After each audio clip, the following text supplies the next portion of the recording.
Welcome to Samba Samba. Enjoy the video. In this video, I will explain how to change a Honda Pilot timing belt.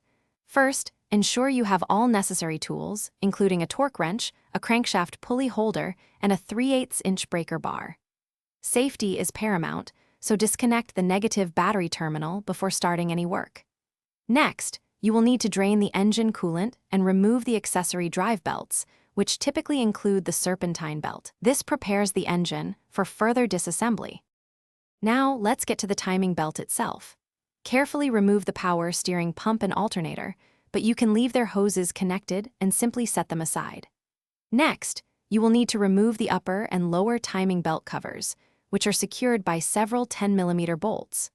Once these covers are off, rotate the crankshaft clockwise to align the timing marks on the camshaft and crankshaft pulleys, ensuring the engine is at top dead center. With the timing marks aligned, you can now remove the old timing belt, the timing belt tensioner, and the idler pulley. It's also a good practice to replace the water pump at this time, as it's easily accessible. Install the new water pump, then the new timing belt tensioner and idler pulley. Carefully route the new timing belt, making absolutely sure that all timing marks on the camshafts and crankshaft remain precisely aligned throughout this process. Finally, it's time for reassembly. Reinstall the timing belt covers, followed by the alternator and power steering pump.